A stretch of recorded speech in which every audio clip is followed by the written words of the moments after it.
Muy buenas tardes, hermanos, ¿cómo están? Qué bueno, es una bendición poder estar aquí. Ya nos vamos juntando, ya casi estamos todos completos. Algunos salieron de la ciudad, otros están todavía en camino. Y bueno, pues oramos para que el Señor les traiga con bien y el viernes estemos ya aquí todos juntos. Pero vamos nosotros a recibir la palabra de Dios. Vamos a Hechos capítulo 18. Hechos capítulo 18. Hoy vamos a iniciar un nuevo capítulo en este libro que hemos ido estudiando versículo a versículo. Nos ha tomado pues ya todo el año y nos va a tomar todavía parte del próximo año. Este es el tema número 42 de la serie que se titula Hechos, la Iglesia y su misión.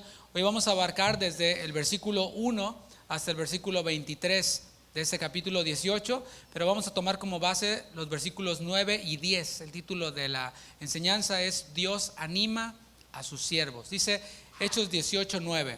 Entonces el Señor dijo a Pablo en visión de noche: no temas, sino habla y no calles, porque yo estoy contigo y ninguno pondrá sobre ti la mano para hacerte mal, porque yo tengo mucho pueblo en esta ciudad. Señor, una vez más nos acercamos a ti en oración, rogándote esta vez para que tu palabra penetre en nuestros corazones. Nosotros estamos dispuestos para que ella nos hable, para que ella nos exhorte, nos redarguya.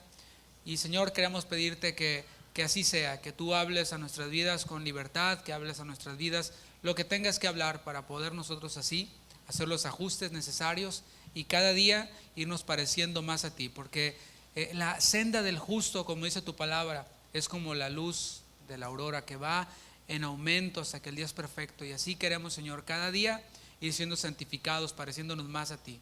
Habla, Señor, a nuestros corazones, que tu palabra llegue no solo a quienes estamos aquí, sino a quienes nos hayan de escuchar o nos estén escuchando. Te lo rogamos, Padre, en tu nombre. Amén. Amén. El temor es un sentimiento natural en el ser humano. Si yo preguntara aquí, hiciéramos una encuesta, ¿quiénes han sentido temor en algún momento? Pues todos levantaríamos la mano. La definición de temor es esta. Dice, es el miedo que se siente al considerar que algo perjudicial o negativo ocurra o haya ocurrido.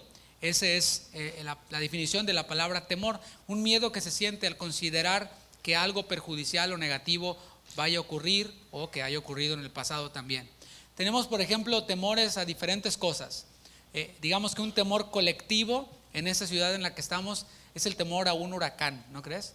El temor a una catástrofe natural como esa, creo que es un temor que nos embarga a todos. Es un temor colectivo porque ha habido grandes huracanes, grandes tormentas que han puesto a la ciudad de cabeza, así literalmente.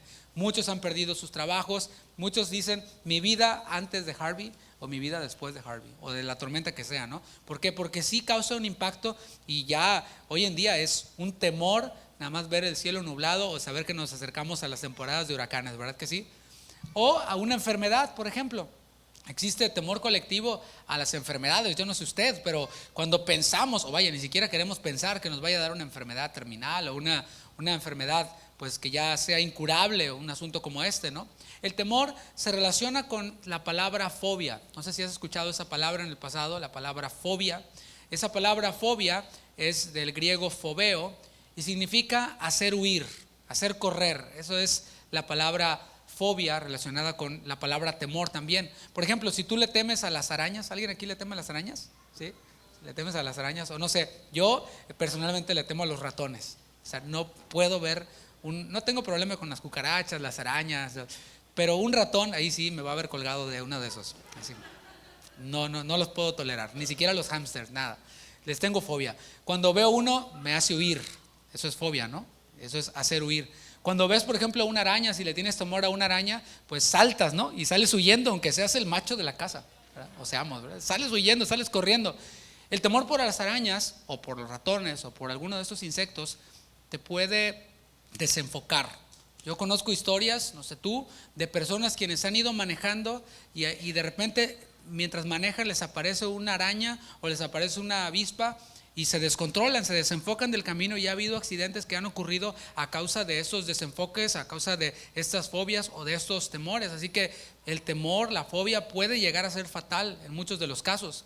Hay otro tipo de temores que invaden al hombre. Está, por ejemplo, el temor al fracaso, el temor a la soledad.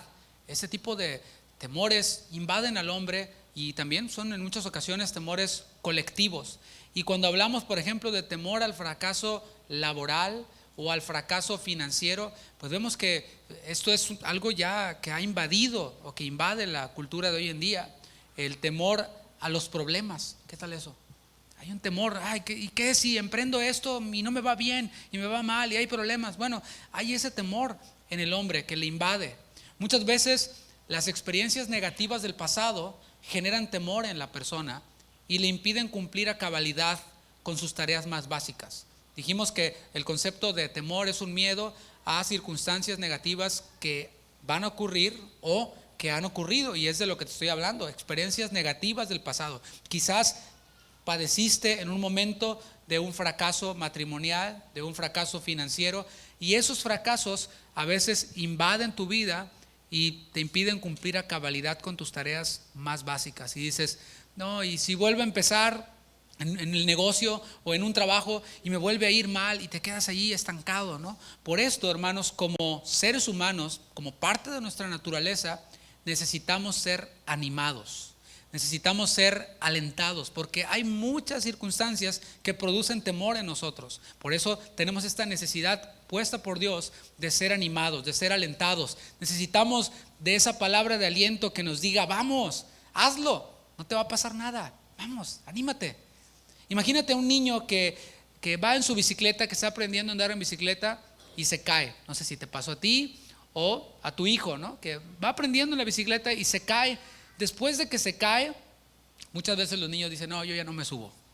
No sé, ¿lo has visto? El mío, por ejemplo, en algún momento pues, se cayó y, me caí. Pues no es el fin del mundo, ok, te limpiamos, síguele.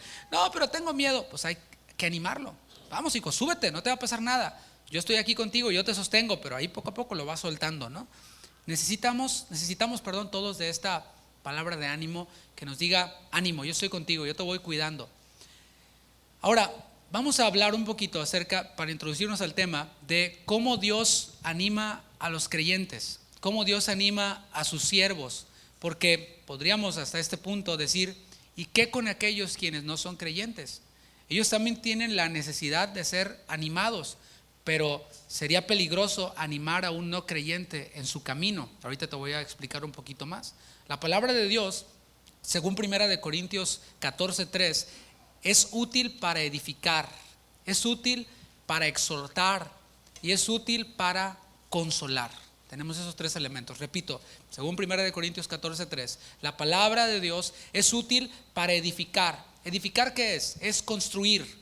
La palabra de Dios es útil para construirnos en todas las áreas de nuestra vida. En el discipulado hablábamos acerca de cómo la palabra de Dios nos edifica para que podamos construir nuestras finanzas, nuestros bienes y hacerlo de manera santa. Claro, ahí Dios también exige santidad de nosotros, demanda santidad en nuestras finanzas y vaya, en toda nuestra vida. Dice, sean santos en toda vuestra manera de vivir. Así que la palabra es útil para edificarnos, es útil también para exhortarnos. Exhortación, lo hemos visto, tiene que ver con eso que nos anima, pero a la vez nos muestra en lo que estamos mal. ¿Sabes qué? Estás mal por aquí, dale por acá. Ay, pero es difícil. Vamos, tú puedes, dale por el camino que Dios te dice que vayas. Eso es exhortar. Pero también la palabra de Dios, además de ser útil para edificar, para exhortar, también es útil para consolar. Ahí está la palabra en la que queremos poner énfasis, porque esa palabra consolar también significa animar, también significa alentar. Primero, hermanos, y esto las hermanas van a estar de acuerdo conmigo, primero se barre y luego se trapea, ¿sí o no? Imagínate, si primero trapeas, pues haces un embarradero de tierra, pero primero debemos de barrer y luego ya trapeamos. Bueno, usando esta misma regla, Dios primero nos edifica, primero nos exhorta y luego nos anima. Primero se barre y luego se trapea. Pero hoy en día vemos, en esta cultura en la que estamos al menos, primero se trapea y ni se barre, si es que se barre. Es lo que vemos. ¿Qué quiero decir con esto, alegóricamente hablando? De que se enfatiza mucho en los mensajes de ánimo. se enfatiza mucho en los mensajes de aliento. Y vamos, tú puedes, vamos, tú eres lo máximo, vamos, échale ganas, vamos, no va a pasar nada, Dios está contigo. Vemos esto. Hay iglesias que tienen hasta ese su nombre, no su eslogan, su nombre. Se llaman Encourage Church o Inspire Church. O sea, esta es la iglesia en donde te vamos a inspirar. Esta es la iglesia en donde te vamos a animar. ¿En serio? Primero se barre y luego se trapea, ¿no? Hay que tener cuidado porque Dios no anima a todos. Repito, Dios no anima a todos. Y a lo mejor te quedas, ¿cómo? Que no, Dios es bueno y Dios es amor. Y Dios, sí, Dios es bueno, Dios es amor. Pero primero se barre y luego se trapea.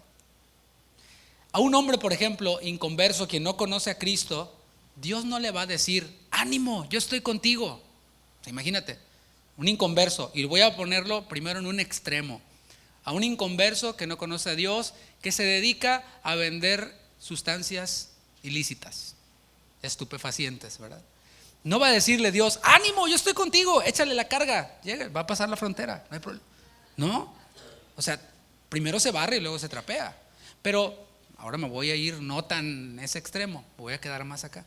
A un inconverso quien pues ni toma en cuenta a Dios para nada, ni hace de su vida lo que le da la gana, pues, su familia le importa muy poquito, vive para sí mismo.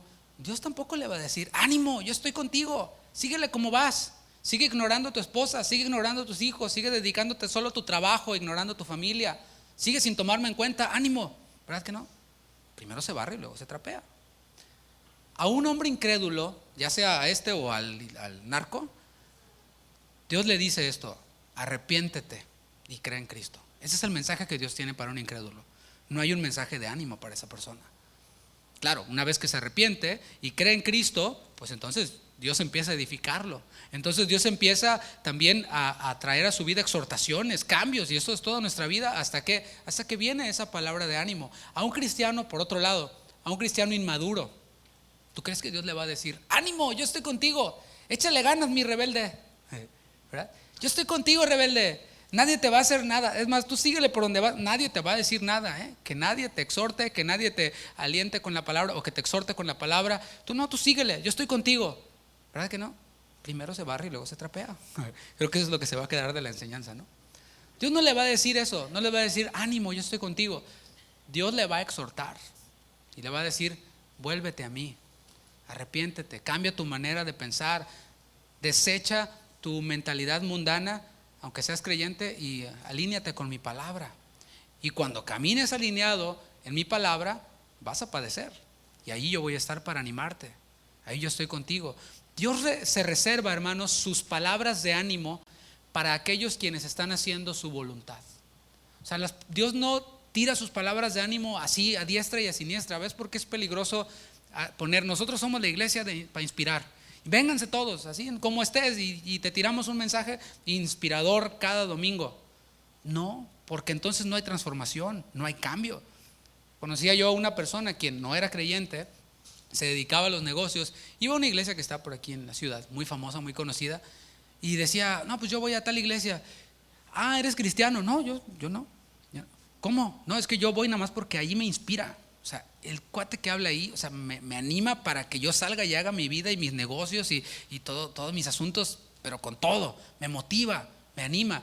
Y hay muchos motivadores por ahí que son muy populares, pero Dios en su palabra, lo vamos a ver el día de hoy, que se reserva sus palabras de ánimo para aquellos quienes están haciendo su voluntad. Lo mencionábamos el viernes, Romanos 8:28, que ya lo tomamos hasta como un cliché, y hasta los no creyentes lo dicen, hasta los no creyentes, no, pues todo pasa con un propósito, todo obra para bien. Sí, hijo, pero los que aman a Dios, pero yo lo amo, no es cierto. Jesús dijo, el que me ama, mi palabra guardará.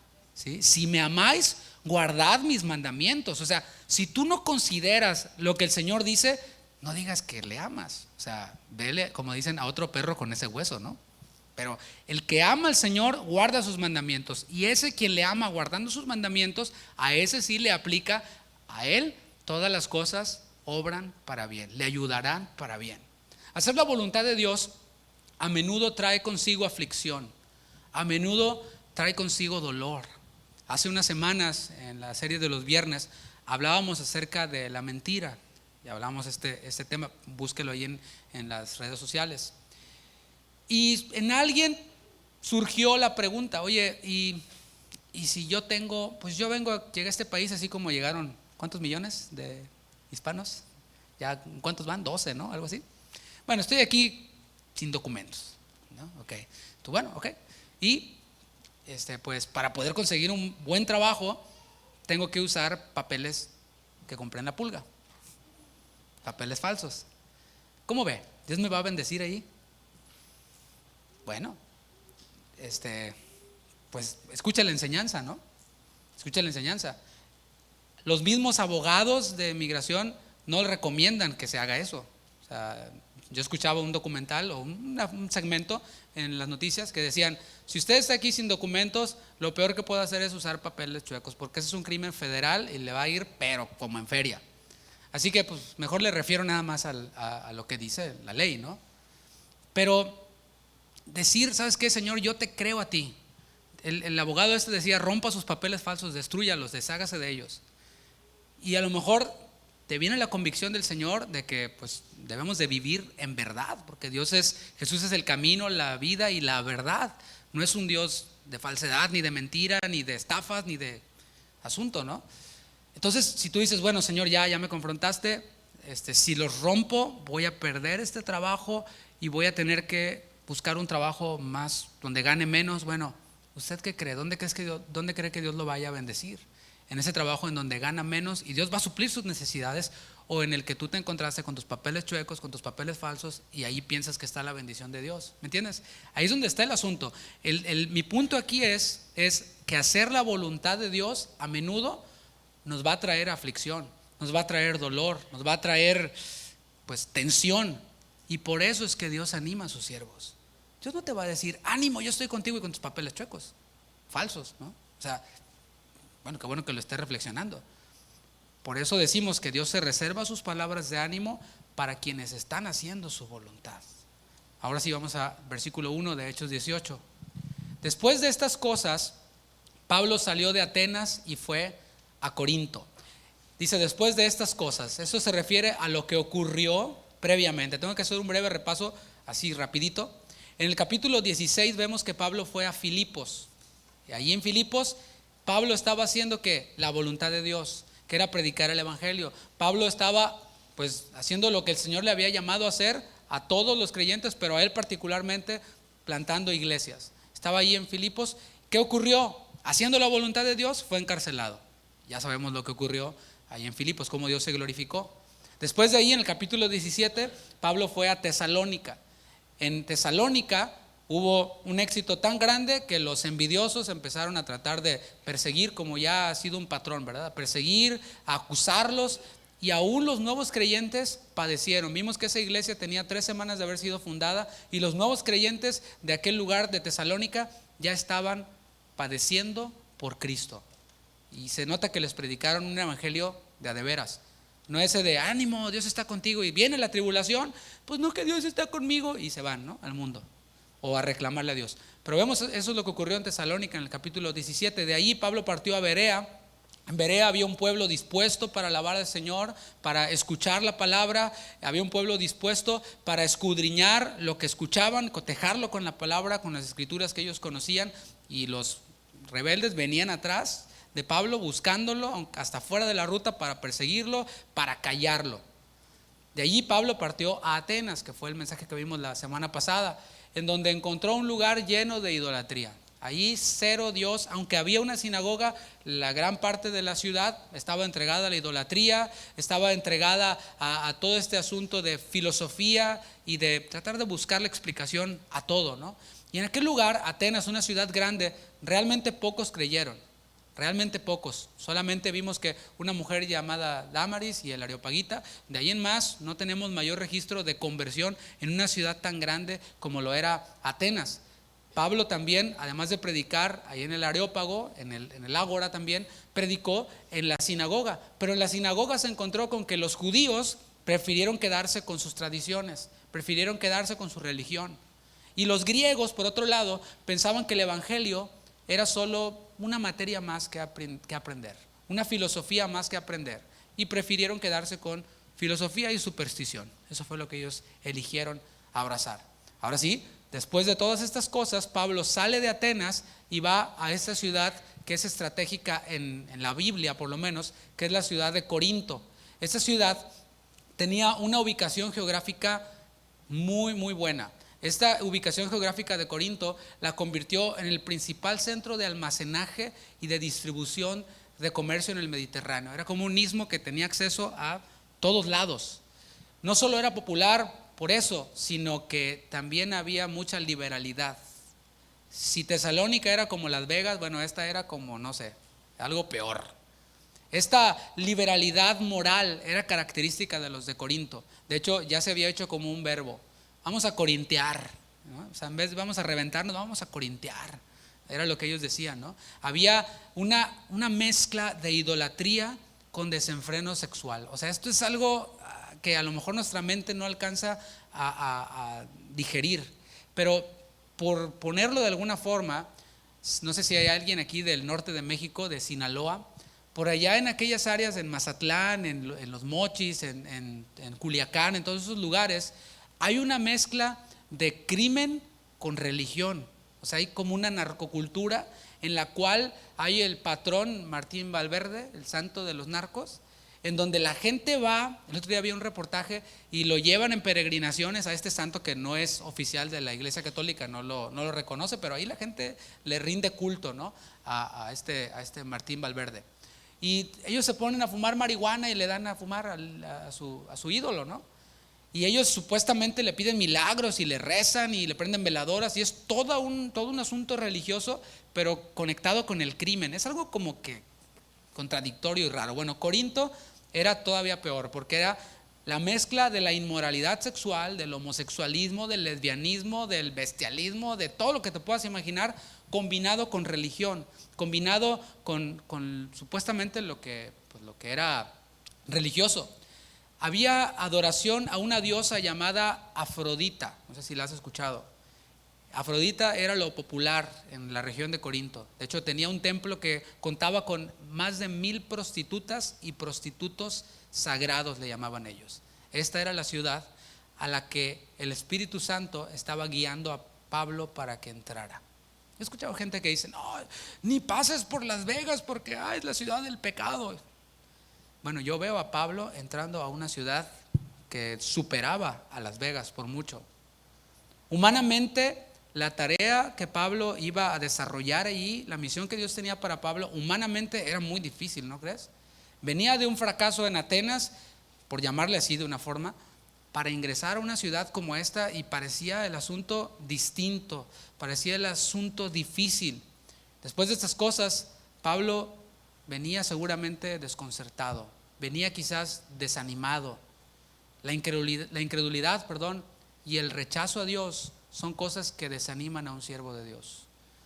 Si tú le preguntas a un siervo genuino de Dios, ¿qué es lo que más te agüita o te desanima o te entristece? Y quizás no te va a decir, que pierda mi equipo. O sea, no, yo creo que lo que más le desanima a un siervo de Dios es ver la incredulidad de la gente, es ver el rechazo a la palabra de Dios de aquellos quienes dicen creer en la palabra de Dios. Esas son cosas que agüitan, son cosas que desaniman. Ver a alguien quien tiene años batallando con lo mismo y no sale de allí, batalla con la amargura y no sale de la amargura. Mira, ya la palabra de Dios te ha hablado abundantemente y sigues de amarguchis, sigues con tus amarguras. No, es que no, ya supéralo. Y eso agüita muchas veces a nosotros los siervos de Dios, ¿no? Pablo, así como todos los siervos de Dios, somos de carne y hueso, decíamos en el discipulado. Somos gente que también nos desanimamos, también nos da hambre, también lloramos, también nos enojamos. Y a esas alturas ni siquiera Pablo contaba con los recursos económicos como para subsistir. O sea, ¿te imaginas? Piensa en Pablo por un momentito. Lo pensamos a veces como el superhéroe de la fe, pero oye, ha venido apedreado, perseguido, rechazado, el evangelio no lo abrazan, y de repente va a entrar a una ciudad que parece difícil el asunto, no trae ni lana para comer, está quebrado. Esto lo respalda la palabra de Dios. Dice 1 Corintios capítulo 2 versículo 3. O sea, el hecho de que Pablo haya estado atemorizado y también desanimado a causa de lo que vivió y seguramente a causa de su falta de recursos económicos. Dice 1 Corintios 2:3, Pablo hablando a la iglesia de Dios en Corinto: y estuve entre vosotros con debilidad y mucho temor y temblor. Pablo mismo está diciendo, o sea, ¿no crees que yo estoy tratando de hacerme una serie de Netflix aquí, usando la ficción y tratando de inventar lo que no está? Pablo mismo está diciendo, estuve con ustedes, corintios, con debilidad, con mucho temor, con mucho temblor. Claro, estaba quebrado económicamente, estaba debilitado físicamente, estaba atemorizado por lo que le esperaba al llegar a Corinto, pero Dios, hermanos, utiliza diversos medios para animar a sus siervos, para alentar a sus siervos, y lo vamos a ver a través de la lectura del día de hoy. Dice el versículo 2, y halló a un judío llamado Aquila, natural del Ponto, recién venido de Italia, con Priscila su mujer, por cuanto Claudio había mandado que todos los judíos saliesen de Roma. Fue a ellos, y continuamos ahorita, hacemos una pausa ahí. Aquí menciona a dos personajes que después vienen a ser personajes clave en la vida de Pablo. Se trata de Aquila. Aquila significa águila, y otra mujer, Aquila es su nombre, un varón, y Priscila, su esposa, su nombre real es Prisca, pero le decían Priscila de cariño. Se cree que esta pareja se había convertido en el día de Pentecostés, ahí en el capítulo 2. ¿Te acuerdas que vino gente de muchos lados y muchos regresaron, otros se quedaron? Se cree, hay esa teoría que yo creo que es bien fundamentada, de que tanto Aquila como Priscila eran hombres o una pareja pues que había llegado a Pentecostés y se habían convertido, después habían vuelto a Roma, porque no se menciona entre los convertidos esta pareja de Pablo ahí en Corintios, en la región de Acaya. Por eso se cree que ya eran cristianos. El hecho es de que tanto Aquila como Priscila o Prisca habían sido deportados de Roma por ser judíos, es lo que dice el texto. Dice que aquel hombre Claudio, o gobernante, había deportado a todos los judíos. Vámonos, fuera de Roma, bye. O sea, si algunos le quieren echar mala onda a Trump, bueno, este sí le aplicaba, ¿no? Todos los judíos, fuera de Roma. Habían sido deportados, tanto Aquila como Priscila, junto con otros judíos, y fueron una pareja que más adelante colaboró con Pablo en su ministerio de una forma muy, muy, muy activa. Y aquí podemos ver que Dios ya está empezando a animar a Pablo. ¿Cómo? Acercándolos o acercándole a él personas quienes también estaban sufriendo. O sea, si Pablo se sentía agüitado, imagínate, conoce a esta pareja, no, pues no te agüites, a nosotros nos deportaron de Roma, ¿no? Aquí estamos. Y Dios a veces permite que conozcamos personas y pone a nuestro alrededor personas quienes nos animan y nos hacen sentir que no estamos solos. No eres el único que está sufriendo, hijo. Tú no eres quien está pasando todo lo malo del mundo. Yo también. Y qué bello ejemplo. Por otro lado, también vemos tanto de Aquila y Priscila como una pareja que teme a Dios. Una pareja que juntos sirven a Dios. Dice la palabra, ¿andarán dos juntos si no estuvieren de acuerdo? Podemos ver aquí que ambos, tanto Aquila como Priscila, estaban dispuestos a servir a Dios y lo estuvieron durante toda su vida. Continúa diciendo, fue a ellos, es lo que dice al final. Quiere decir que se hospedó con ellos. O sea, Pablo encontró en Aquila y en Priscila no solamente hermanos en la fe, sino quienes le dieron alojamiento. Ahí Dios está animando a Pablo y le está diciendo, mira, ¿ya viste? Yo cuido de ti. No traes lana, pero para la renta no te tienes que preocupar, porque Aquila y Priscila te van a hospedar. Ellos abrieron las puertas de su casa y eso es lo que los verdaderos cristianos hacemos. Versículo 3. Y como era del mismo oficio, o sea, Pablo del mismo oficio, se quedó con ellos y trabajaban juntos, pues el oficio de ellos era hacer tiendas. Aquila y Priscila entonces acomodaron a Pablo en su casa, pero también le consiguieron trabajo. O sea, Dios animando a Pablo, yo estoy contigo, sin comer no te quedas. Todos los rabinos aprendían un oficio.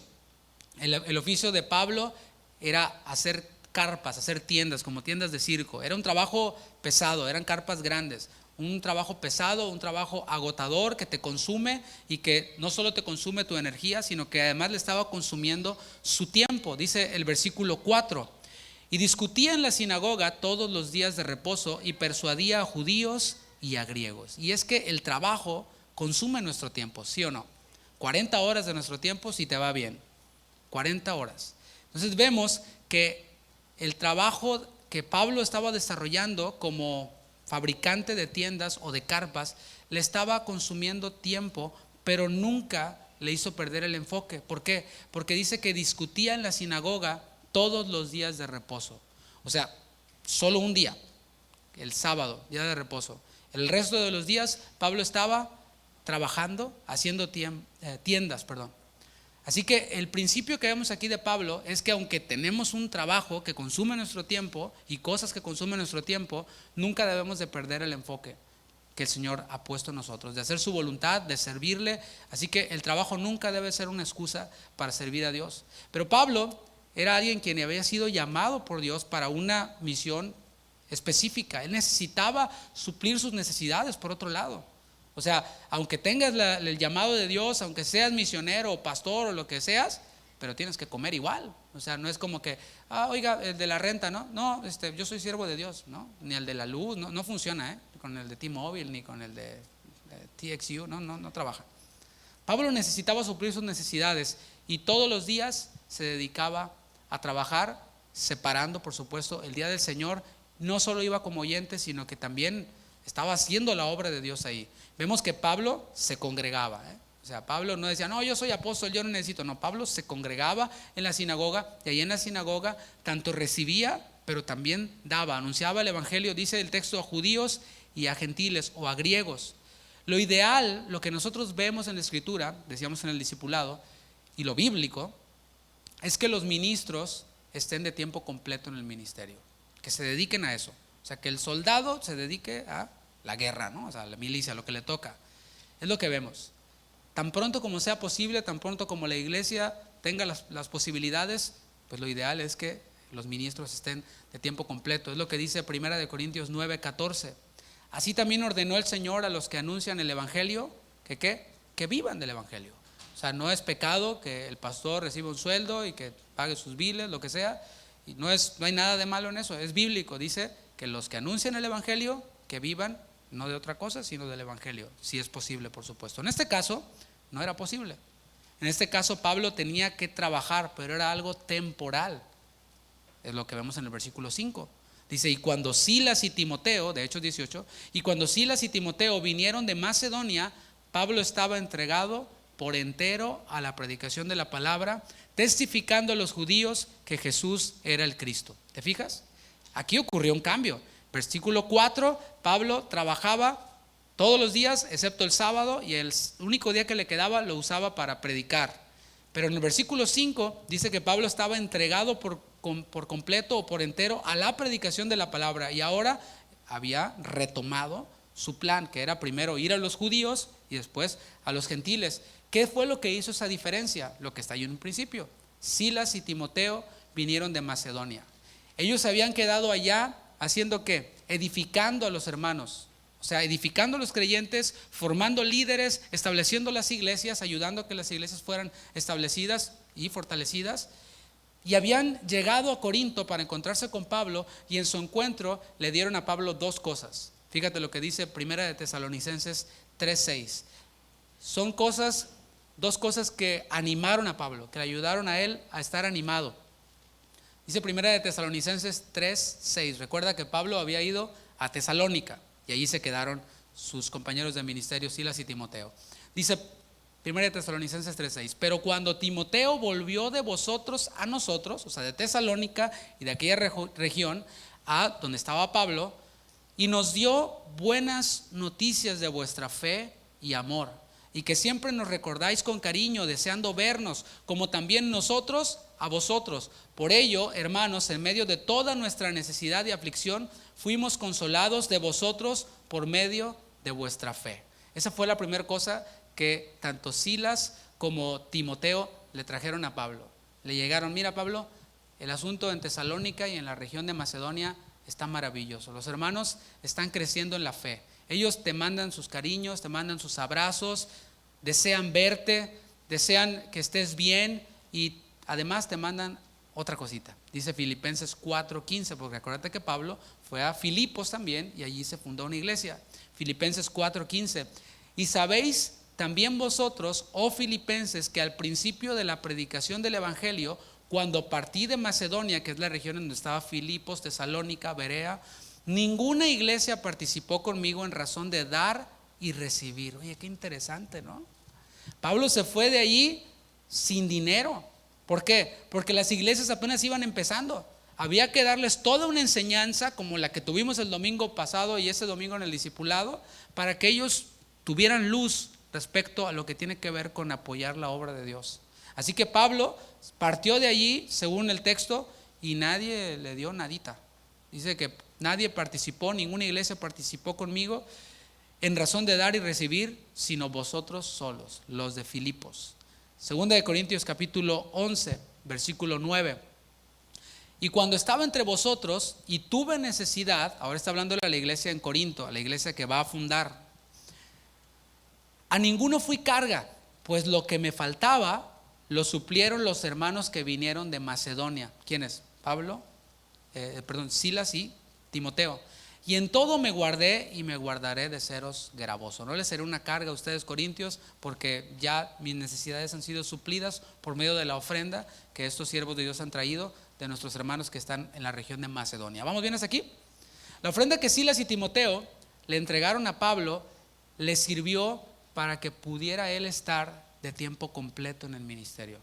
No era un cheque que le llegaba cada mes, sino era una cantidad fuerte que le había sido entregada a Pablo, junto con las buenas noticias de que los hermanos estaban creciendo en la fe, y obviamente esos recursos Pablo los pudo administrar para su uso personal y estirarlos hasta que hubiera una nueva ofrenda. Como era su costumbre, Pablo primeramente iba a los judíos. Ahora sí, Pablo decía, ok, ya estoy de tiempo completo. Les dio su carta de renuncia a Aquila y a Priscila, les dio su 2-week notice, se fue, ¿verdad? Y ya de tiempo completo dijo, ok, ¿qué hacemos? Pues lo que siempre hemos hecho, ir primeramente a los judíos. Y ahí en la sinagoga Pablo les testificaba, dice el texto, que Jesús era el Cristo. Ese era el mensaje que Pablo tenía. No hay otro mensaje. Jesús es el Cristo, Jesús es el Mesías, Jesús es el Salvador del mundo. Ahora vamos a ver cómo los judíos en la sinagoga reciben el evangelio. En la sinagoga de Corinto. Dice versículo 6. Pero oponiéndose y blasfemando estos. O sea, ¿con qué se encontró Pablo? Pues con oposición. En oposición en contra de Pablo y de su mensaje. Porque eso ocurre cuando tú predicas a Cristo y hablan mal de ti, hablan mal del mensaje que tú predicas. O sea, te opones a Cristo. Saulo ya lo había, o Pablo ya lo había experimentado en camino a Damasco. Pablo, ¿por qué me persigues? No, yo no te persigo a ti, yo persigo a esos cristianos. Pues el que se mete con los cristianos se mete conmigo. ¿Cómo la ves? Así que aquí Pablo recibió oposición y blasfemia. O sea, hablaron mal de él, hablaron mal de Pablo y por consecuencia hablaron mal del mensaje. La respuesta de Pablo, ¿cuál fue? Aquí ya Pablo había agarrado un poquito más de fuerzas, ¿no? Con todos los mensajes de aliento que había recibido de parte de Dios. Les dijo, sacudiéndose los vestidos, vuestra sangre sea sobre vuestra propia cabeza. Yo, limpio, desde ahora me iré a los gentiles. Sacudir los vestidos, que fue lo que hizo Pablo, indicaba que la responsabilidad de anunciarles el evangelio había sido cumplida. Y ahora él se iba a ir con quienes estuvieran dispuestos para recibir el mensaje, con quienes estuvieran dispuestos para ser edificados y fortalecidos. Y es que, trayéndolo a nuestro contexto, hay una idea equivocada de que el pastor tiene que andar detrás de las ovejitas, rogándoles para que obedezcan, rogándoles para que se congreguen, como si les hicieran un favor a los pastores. Esa es la idea que tenemos, no sé de dónde la sacamos, de que el pastor anda atrás de las ovejas. Ay, por favor, ay, obedezca al Señor, hermanito. Venga, no va a ir a la iglesia hoy, hermanito. Ándele, por favor, vaya, yo aquí lo llevo, yo lo espero. O sea, hermanos, no vemos eso en la Escritura. Lo hemos dicho en otras oportunidades. ¿Y dónde está el pastor que deja las 99, ¿verdad? Y va por la que se perdió? Ese es Cristo. Porque piénsalo, si tienes 99 ovejas y vas por la que se perdió, se te desbalagan las 99. Solo Cristo pudo hacer eso. Y estaba hablando alegóricamente en esa parábola de ¿quiénes? De los judíos. Por eso Jesús dejó a los judíos, así como lo está haciendo Pablo aquí. Ustedes no quieren, bueno, pues ahí se quedan 99, vamos por la que se perdió, que representa a quién, a nosotros los gentiles. ¿Va cobrando sentido? Pero la idea de que el pastor anda atrás, ay, hermanito, por favor, y luego se sienten, ay, es que el pastor fui y no me habló, ay, qué gran dolor, qué gran aflicción, ¿no?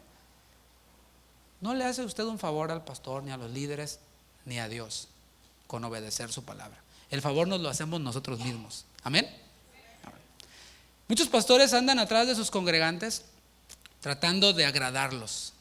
Ay, disculpe por lo que dije, hermana, le ofendió lo que dije, ¿verdad? De los papeles chuecos. Ay, perdóneme, hermana, no, eso no le aplica a usted.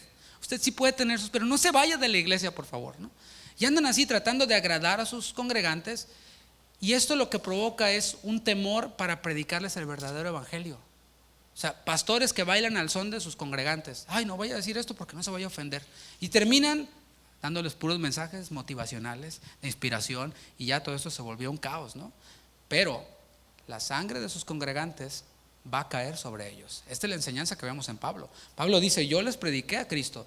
Les picó, pues rásquense, ¿no? Les cayó la piedra, pues sóbense.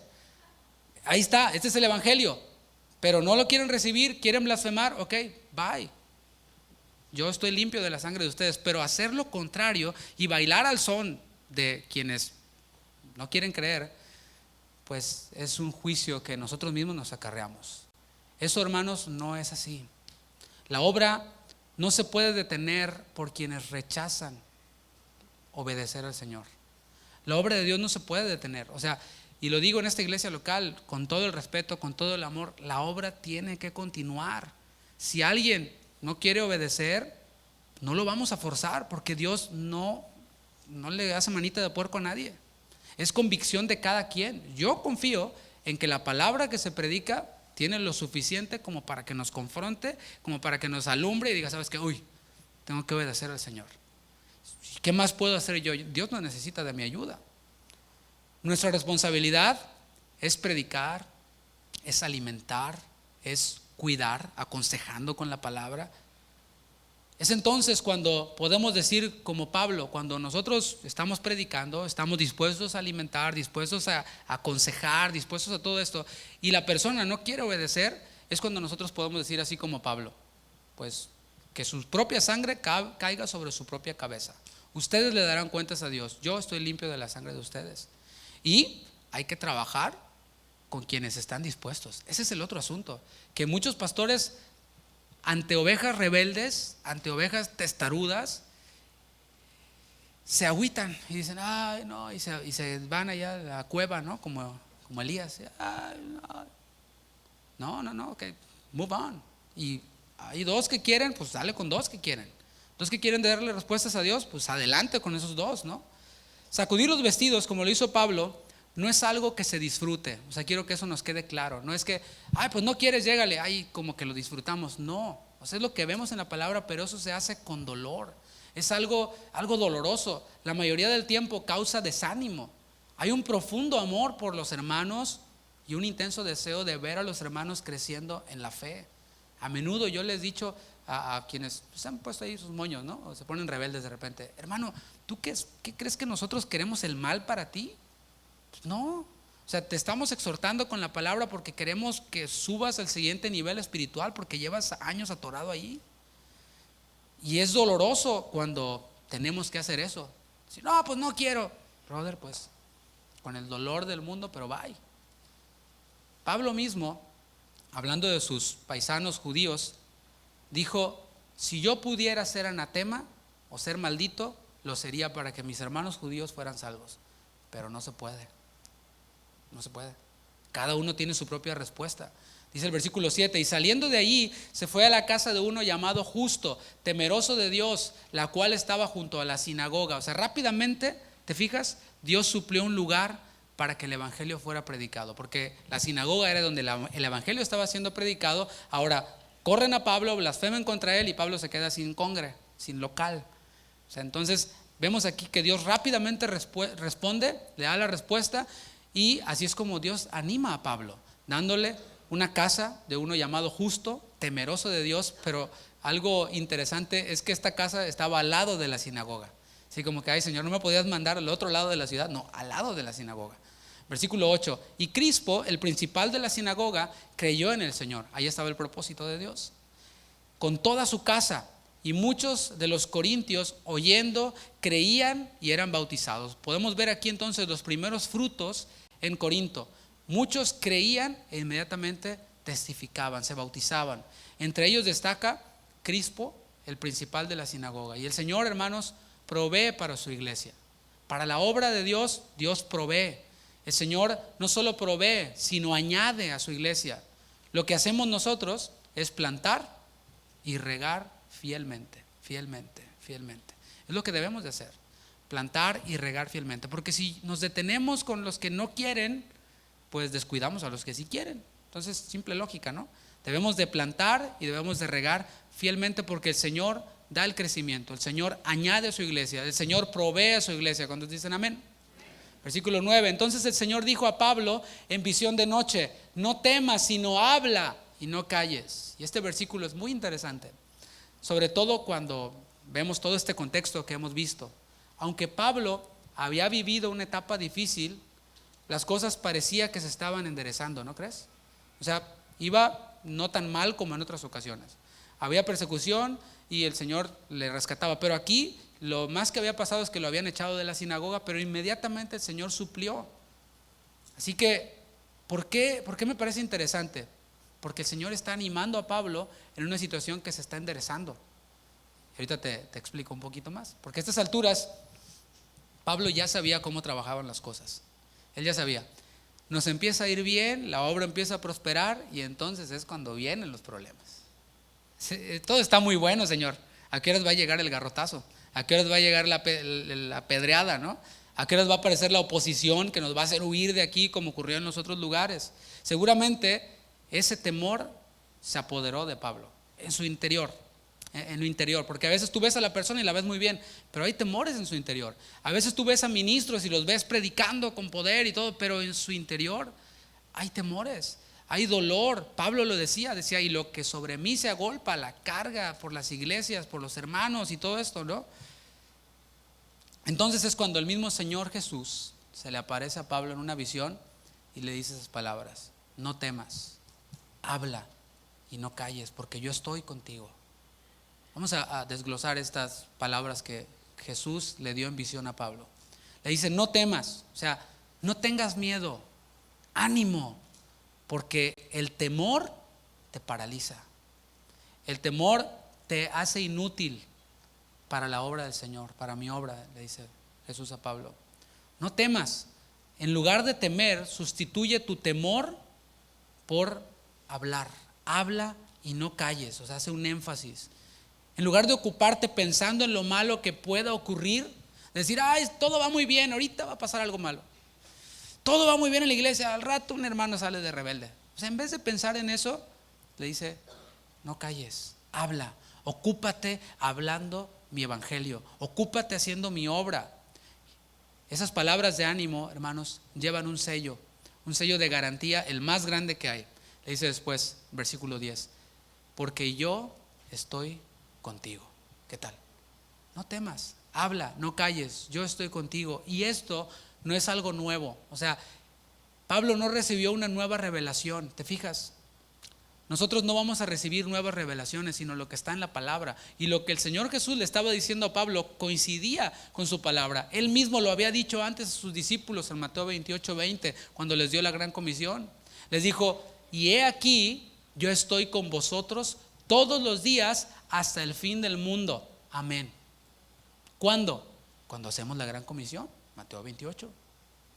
Vayan, hagan discípulos, bautícenlos, y yo estoy con ustedes cuando estén haciendo eso. Mientras que hagan eso, yo estoy con ustedes. Los van a apedrear, los van a perseguir, van a blasfemar contra ustedes, pero yo estoy con ustedes todos los días hasta el fin del mundo. Y el Señor cumple lo que promete, porque al final dice: amén, así será. Eso es lo que significa amén. A veces lo usamos como de cliché, ¿no? Amén significa así va a ser, así será. Y el Señor lo dice, así será. Estoy con ustedes. Cuando estamos haciendo su voluntad y las cosas parecen no estar resultando, el Señor nos anima. ¿Cómo? A través de muchas formas, pero sobre todo por medio de su palabra. Y nos dice: sigue adelante, yo estoy contigo cuando estás haciendo mi voluntad. Cuando estás haciendo mi voluntad y las cosas no salen como te lo esperabas, o no todo te sale perfecto, yo estoy contigo. Hay oposición. Mira, una de las primeras de los primeros golpes que recibimos cuando hacemos la voluntad de Dios es que quienes están a nuestro alrededor y no están alineados a la voluntad de Dios, nos empiezan a hacer bullying. Uno más intenso que otros, ¿no? Ay, sí, muy religiosito. Ay, sí, muy hermano. Ay, sí, ahora resulta, ¿no? Y tú también esto, y no te acuerdas cuando hacías esto, y empieza el bullying, ¿no? Eso es triste, pero es más triste cuando viene de cristianos. Ay, sí. Ni tanto, hombre, ni tanto. Y todo este asunto, ¿no? Pero no escuches esa voz. Escucha la voz de Dios que te dice: no temas. Habla mi evangelio, no te lo calles. Yo estoy contigo. Mira las bendiciones a tu alrededor. El Señor le promete a Pablo que no le va a pasar nada en Corinto. Continúa diciendo: y ninguno pondrá sobre ti la mano para hacerte mal. Continúa hablando el Señor, Y esto, hermanos, era algo temporal. Es como si le dijera: mientras que estés en Corinto, no te van a apedrear, no te van a agarrar a latigazos, no te van a perseguir, así como pasó en Filipos o en Tesalónica. Mientras que estés en Corinto, no te van a hacer daño físico. Por una razón, esa es la razón. Porque yo tengo mucho pueblo en esta ciudad. Si te fijas, no se trata de Pablo, porque aquí no se trata de exaltar a Pablo, ni se trata de exaltar a ningún hombre. Pablo mismo dijo: ténganos los hombres por servidores de Dios y administradores de los misterios de Dios. Sino el propósito aquí es que el Señor tenía mucho pueblo en la ciudad de Corinto. Así que no pensemos tampoco que cuando Dios está con nosotros y todo está saliendo bien, o que Dios nos anima, se trata de nosotros, se trata de su obra. Porque puedo no estar yo ahorita, puede estar alguien más. Puedes no estar tú, puede estar alguien más en la obra de Dios. No se trata del hombre, sino se trata del Señor de la obra. Y es lo que el Señor está diciéndole. No es porque tú seas el consentido de Dios, Pablo, sino porque el Señor tiene mucho pueblo en esa ciudad.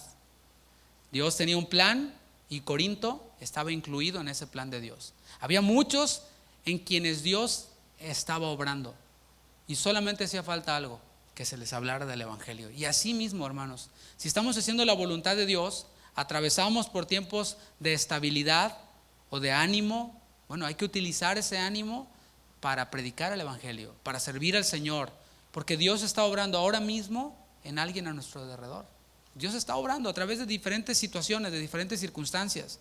Versículo 11: y se detuvo allí 1 año y 6 meses, enseñándoles la palabra de Dios. Inmediatamente vemos el cumplimiento de la promesa de Dios. Corinto fue el lugar en el que más tiempo pasó Pablo. ¿Te fijas?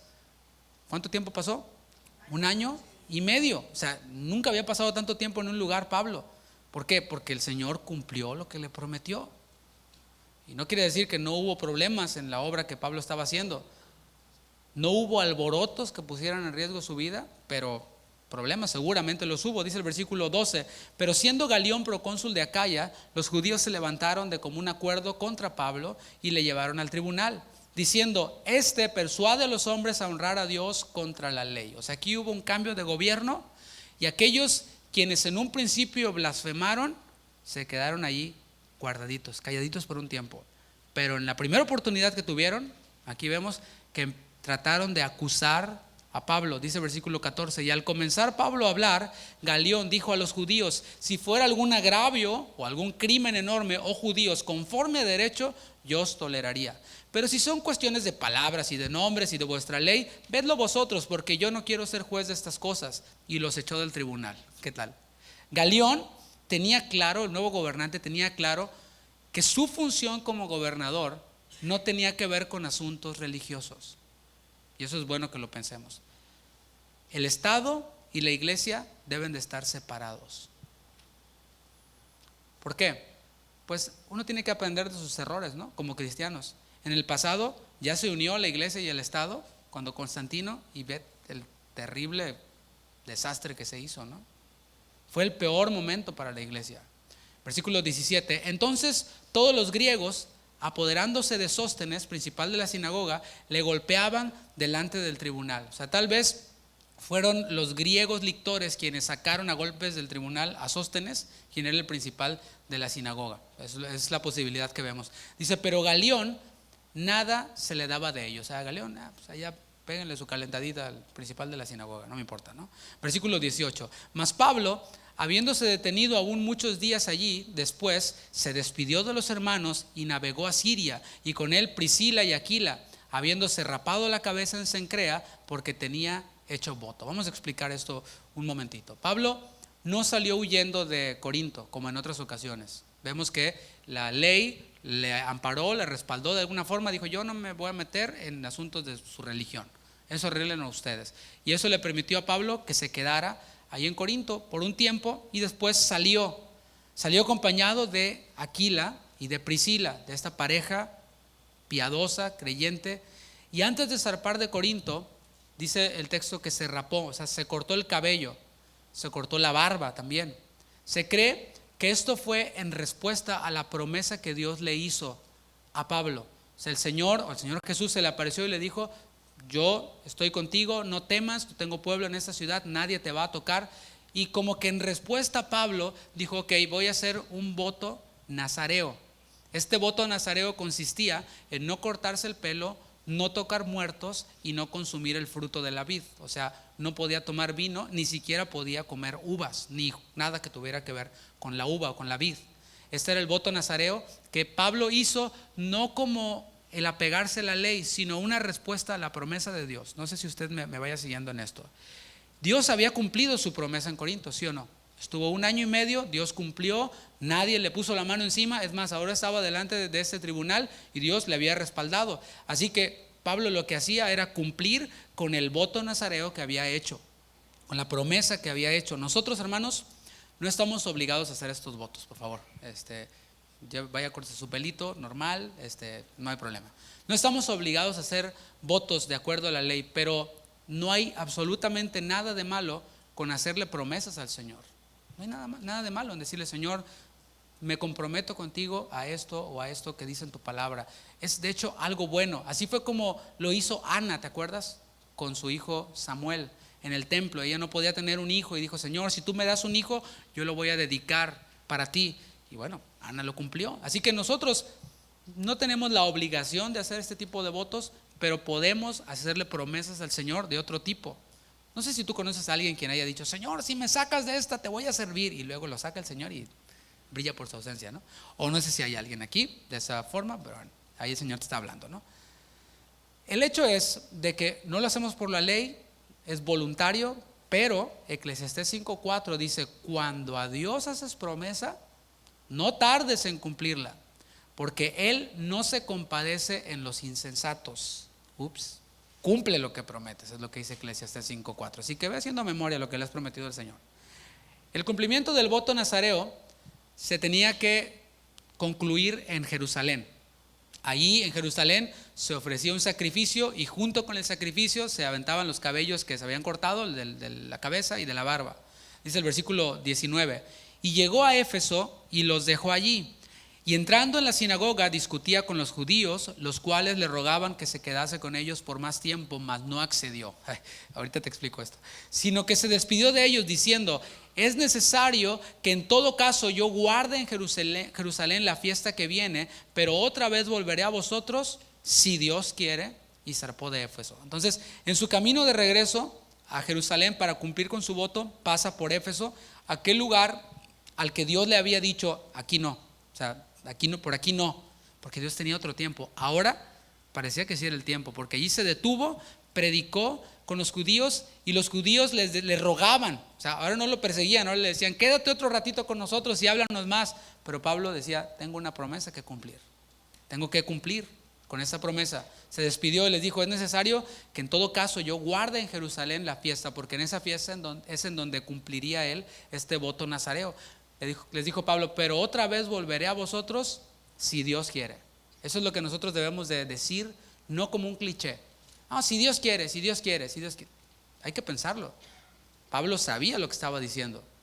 Así que podemos ver ahora en el versículo 22 cómo Pablo va a llegar a saludar a la iglesia. Dice el versículo 22: habiendo arribado a Cesarea, subió para saludar a la iglesia. O sea, de Cesarea subió a la iglesia de Jerusalén. Esa iglesia, pues la primera, por decirlo así, ¿no? Ahí en Jerusalén, además de cumplir su voto, saludó a los miembros de la iglesia de Jerusalén. Y hermanos, esto nos enseña algo, que nuestra iglesia local no es la única. O sea, esta no es la única iglesia. Hay otras iglesias. Aquí mi hermana Yuli, no sé si anda ocupada trabajando, pero acaba de pasar unos días allá en Guadalajara y fue allá a Jerusalén, allá, a Guadalajara. Allá nos saludó a todos los hermanos. Ahí está Yuli. Y nos mandaron saludos, ¿verdad, Yuli? Más les vale. Qué bueno. Así que nos enseña que no es la única iglesia. Podemos ir a otros lugares, a otras ciudades, y hay otras iglesias, otros hermanos, y lo que nos une a nosotros es Cristo y su palabra. Continúa diciendo, y luego descendió a Antioquía. O sea, fue a la iglesia de Jerusalén, cumplió el voto, llegó a Antioquía. Antioquía era la iglesia local, así como Houston de Yuli. Era su iglesia local. Seguramente al llegar Pablo a Antioquía, imagínate, después de toda esta travesía, pues los hermanos se le acercaron y Pablo empezó a darles un informe de todo lo que había vivido, a testificarles todo lo que había vivido. Y Dios, hermanos, usa a otros hermanos en la fe para animarnos, especialmente a los de nuestra iglesia local. O sea, esa es la función de nuestra iglesia local. Así que con todo el amor de mi corazón, si eres de los que entra y sale, te estás perdiendo de una gran bendición, que es ser animado por otros hermanos en la fe de esta iglesia local, en donde somos fortalecidos para continuar con la obra misionera que todos tenemos allá afuera. Ese versículo 23. Y después de estar allí algún tiempo, salió recorriendo por orden la región de Galacia y de Frigia, confirmando a todos los discípulos. De aquí, Pablo va a iniciar lo que se conoce como su tercer viaje misionero, que comenzó con Galacia, en donde había fundado ya una iglesia, la iglesia de los Gálatas, la cual estaba siendo atacada por falsas doctrinas, por falsos maestros. Eso es de lo que va el tercer viaje misionero de Pablo. Así que podemos ver aquí esos elementos de cómo el Señor consuela a Pablo dándole sustento, tanto de un techo como trabajo, como comida, después una ofrenda, noticias de la obra que el Señor estaba haciendo en otros lugares. Vemos cómo el Señor le promete que va a respaldarle su trabajo de la obra del Señor allí en Corinto, y vemos ahora a Pablo cumpliendo la promesa que hizo el Señor. De allí va y saluda a sus hermanos de la iglesia local para darles cuentas, para darles un informe. Eso es lo que tiene que ver también con una iglesia local. Pertenecer a una iglesia local tiene que ver con rendir cuentas. Y esto no estoy hablando de manipulación, sino es algo voluntario, de decir, mira, mi vida es una vida abierta, no tengo nada que esconder, a menos que lo tengas, pero si lo tienes hay que corregirlo. Mi vida es una vida abierta. Podemos hablar entre nosotros, los hermanos genuinos, y apoyarnos unos a otros en oración, respaldarnos en diversas situaciones. ¿Por qué? Porque se trata de eso, la iglesia, de rendir cuentas unos a otros, a los líderes y entre nosotros mismos. Así que podemos ver a Pablo por iniciar su tercer viaje misionero allí en la región de Galacia. Vamos a concluir tratando de meditar un poquito en lo que hemos escuchado, hablando del desánimo, hablando del temor. Y quizás tú estés desanimado ahora mismo. Quizás los problemas que están a tu alrededor tienen que ver con pecado, con consecuencia de tu pecado. Tenemos que aprender a identificar las crisis que pasamos. En ocasiones, las crisis que pasamos, los problemas que tenemos, no es una prueba como tal, sino es consecuencia de nuestro pecado, consecuencia de nuestra desobediencia. En ese caso, debemos de examinarnos y pensar, ¿será que esto que yo estoy viviendo, este dolor que estoy pasando, esta tribulación que estoy pasando, es a causa de mi desobediencia? Mira, es probable que incluso en ese examen que tú te hagas, llegues a darte cuenta que a lo mejor ni eres hijo de Dios. Y digas, wow, yo había pensado todo el tiempo que era cristiano, pero al revisar los frutos de mi vida, me doy cuenta de que realmente no. Bueno, eso es malo, pero es bueno, por otro lado, porque te da la oportunidad de arrepentirte. Dios te manda, así como lo hizo Pablo, a través de Pablo en Atenas, a que te arrepientas. El perdón para tus pecados es lo que te va a traer aliento. El perdón para nuestros pecados nos trae aliento y podemos aún estar viviendo las consecuencias del pecado, pero ese perdón de nuestros pecados nos trae aliento, nos trae fortaleza. No sé si me estoy comunicando. Hace unos días hablaba con alguien quien estaba en problemas graves, pero no se quería arrepentir. Quería solución para sus problemas, pero no quería arrepentirse de sus pecados. ¿Qué se puede hacer en esos casos? Yo no te puedo ofrecer la solución a tus problemas porque muy apenas soluciono los míos, hijo. Pero sí te puedo ofrecer, como dijo Pedro, aquel hombre cojo, lo que tengo te doy. Ahí está. Es el evangelio, el perdón para tus pecados. No, yo quiero la solución a mis problemas, ok. Pero si tú haces a un lado tus problemas, consecuencia de nuestro pecado, de tu pecado, y dices: Señor, me arrepiento, quiero que seas mi Salvador, mi Señor, descansar sobre tus brazos, recibirás ese aliento, recibirás esa paz, recibirás ese gozo. Y si tú ya eres hijo de Dios y estás desanimado a causa de problemas, también hay que revisar si no son esos problemas la consecuencia de no aplicar la palabra a nuestra vida, de solamente oír y decir qué bueno estuvo, pero no aplicar. Cuando eso ocurre en nuestra vida, pues empezamos a tropezar y a tropezar y a tropezar y a tropezar. Me recuerda aquel profeta de Dios a quien Dios le dijo: ve a Nínive, aquella gran ciudad, y pregona contra ella porque ha subido su maldad delante de mis ojos. Pero aquel profeta dijo: no, y se fue para el lado contrario, en vez de obedecer lo que el Señor le había dicho que hiciera. Pues así le fue.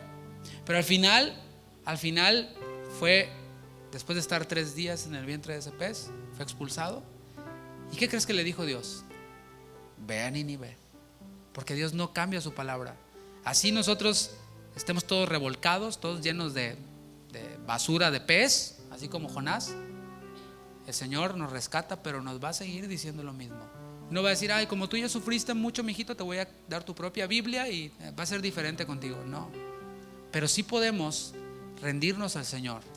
Es mejor padecer haciendo su voluntad que padecer a causa de nuestra desobediencia. Si no, pregúntale a Jonás, ¿no? Y por otro lado, yo te invito a que te pongas de pie. Si tú estás caminando en la voluntad de Dios, no estoy diciendo de perfección, que digas no, eres perfecto ya, nunca pecas, nunca, no. Pero si estás tratando de caminar en la voluntad de Dios, hay algo que puedo asegurar: seguramente estás padeciendo hostilidad del mundo. ¿Por qué? Porque el mundo piensa como Satanás. El mundo piensa opuesto a la palabra de Dios. El mundo va en contra de nuestras convicciones y somos el bicho raro.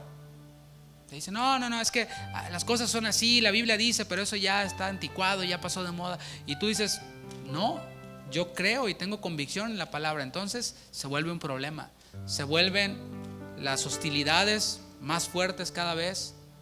Quizás estás padeciendo desánimo a causa de ver la incredulidad de otros, de tus familiares o de otros compañeros de trabajo, o de ver cómo hermanos en la fe no le dan respuestas a Dios y están cada vez peor. Si eso te tiene desanimado, si eso te tiene triste, el Señor te dice: no temas, habla, no calles, porque yo estoy contigo. Cierra tus ojos. Gracias, Señor. Gracias, Padre, porque tu palabra aplicada en el momento exacto, en el lugar exacto, es de refrigerio para nosotros. Tu palabra es un martillo que quebranta, pero también es un bálsamo que sana. Y Señor, tú tienes respuestas para nosotros. No dejas a nadie sin respuesta. Aún aquel quien no es objeto de palabras de ánimo de parte tuya, tú no lo dejas abandonado, tú no lo dejas solo. Tú le haces este llamado: arrepiéntete. Tú le das esta orden: arrepiéntete. Aún aquel quien está caminando fuera de tu voluntad y es tu hijo, tú no le dejas abandonado. No le dices ánimo, pero le dices: vuélvete a mí. Y gracias, Señor, porque aquellos quienes te servimos, quienes tratamos de hacer tu voluntad, de obedecerte, tú tienes no solo circunstancias que nos animan, personas que nos animan, recursos que nos animan, sino tienes también palabras de vida eterna, palabras de ánimo, palabras de consuelo, palabras de aliento. Y no nos dices que nuestros problemas se van a acabar, pero nos dices: yo estoy contigo. Y eso nos basta y nos sobra. Gracias, Señor. Gracias porque tú has hablado para estos 3 diferentes grupos. Y confiamos en que la semilla que ha sido sembrada dará fruto. Fruto de salvación en quienes no te conocen. Fruto de madurez espiritual en quienes ya te conocen, pero están estancados. Y también más fruto en aquellos quienes te están dando respuestas, pero padecen persecución, padecen por ser honestos, padecen por ser justos. Gracias, Señor, por tu palabra. Llévanos con bien y que esta semana que comienza pueda ser una semana de bendición, de provecho en tu obra, Señor. Gracias, Padre. En tu nombre te damos gracias. Amén. Amén. Démosle un fuerte aplauso, Señor, mis hermanos. Dios les bendiga.